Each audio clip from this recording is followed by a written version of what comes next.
I'm Jamie from Shamrock World, and today I'm going to show you how to collect pollen from dragonfruit with a vacuum. In this video, I'll show you how to collect dragonfruit pollen, pollinate the flower, and store the pollen. I'll also go over the supplies that I use in my dragonfruit collection kit. Dragonfruits and other night-blooming cerises have unique flowers that open once and only at night. While the flowers are open, pollination must occur naturally by bees, nocturnal insects, or bats, or by hand pollination. Dragonfruit flowers have pollen on the anthers or hairy parts of the flower. The pollen must go into the protruding stigma to set fruit. The pollen can also be collected, stored, and used later to cross-pollinate dragonfruits. For my very first flowers, I used a stainless steel bowl and makeup brush to collect the pollen. It was difficult to collect the light pollen because many nights were windy. I also couldn't collect pollen that fell to the back of the flower, but I collected enough pollen from the flowers to store and use later as more varieties bloomed. But while collecting pollen from that method, I was awaiting a new tool that other dragonfruit growers were using that would make the collection process fast and efficient. I used two USB-powered mini vacuums. I purchased two in case two or more varieties bloomed at the same time. They're inexpensive, have a charge cord, and are easy to use. Other items you can add to your dragonfruit pollination and collection kit are stainless steel bowls or any static-free container, makeup brushes, including a large brush with a beveled edge and small narrow brushes. You can use plastic bags, such as small craft and freezer bags. You can also use medicine bottles, medical sample cups, or other airtight containers. And I like to use 1.5 milliliter test tube vials to store my pollen. Lastly, you'll need silica packs to store with your pollen. Any kind works, and some have color moisture indicators. Some people vacuum seal their pollen. The key is to keep your pollen dry during storage. Before collecting dragonfruit pollen, it's important to know the dragonfruit's variety or whether the plant is a self-fertile or self-sterile variety. It will help to identify and label the pollen and plan for future use. Some varieties may produce very little to moderate to large quantities of pollen per flower. If you plan to collect dragonfruit pollen, ensure that the flower itself is dry. If it's raining before, during, or after you pollinate or collect the pollen, cover the plant with an umbrella, tarp, plastic bags, or bring it inside. You simply collect the pollen by moving the nozzle through the anthers. The suction is gentle enough to get the pollen off the anthers efficiently. You can brush the anthers. Brush the anthers in the back of the flower. You can also brush the petals as pollen can fall onto them. Be careful not to suck up too many anthers or petals, so don't be too rough with the flower. I also like to collect the pollen first and hand pollinate the flower afterward. Make sure not to touch the stigma. When you collect the pollen from the flower, you can see it in the vacuum reservoir. Keep the nozzle upward so you don't spill any pollen.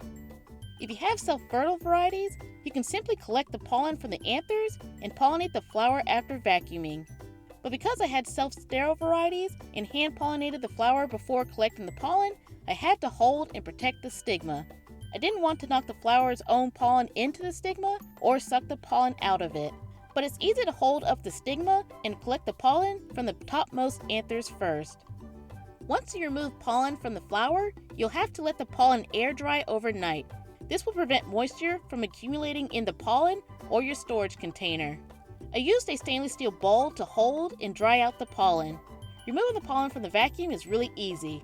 First, you'll twist and open the vacuum. Carefully pull out the white filter and pour the pollen into your container. Using a brush, brush out the remaining pollen in the chamber. A brush with a beveled edge works better than a flat brush.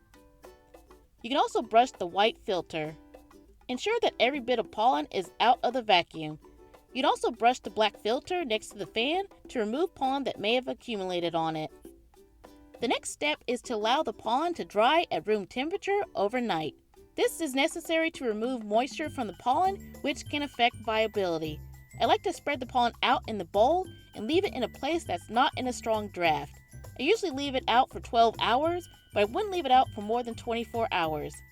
After you dry the pollen out, gather your storage materials, such as storage bags, silica packs, a marker, and vials if you have them. To get the pollen in the vials, you can scoop or pour out the pollen into your storage container. I like to fill the vials halfway with pollen. I like to see the pollen move and remove clumps. Also, if you trade pollen, it's handy to transport them. Next, you can prepare your storage bag. At minimum, label the variety and the date that you collected the pollen. I like to write the variety name, the date the flower opened, the number of flowers I collected, and the number of vials. There are several ways to store pollen to keep it viable. Fresh room temperature dragonfruit pollen may last a few days. If you refrigerate the pollen, it will last about 30 days. If you freeze the pollen, it can last months to years. If you want to freeze the pollen, you must put it in the refrigerator first to avoid shocking it. Let the pollen thaw to room temperature whenever you use it again, whether it's refrigerated or frozen. It's rather quick, and make sure that it stays dry. I use enough pollen as necessary to avoid thawing and refreezing the pollen. I take a frozen vial, pour a small amount into another vial, and allow it to thaw. Because refreezing affects viability, shipping or mailing dragonfruit pollen is risky. So it's best to give and receive pollen locally or collect your own from your dragonfruit varieties. Cleaning the vacuum is easy as well. You brush most of the pollen out into your container. Pollen can accumulate out of reach in the nozzle. You can push a tissue through it with a stick or pencil and remove the pollen to avoid mixing it. You can wash the vacuum chamber, but I found it unnecessary. Just make sure that all parts are dry before collecting pollen.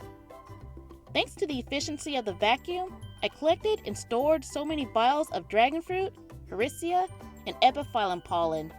As new varieties bloomed, I was excited to make cross-pollination projects.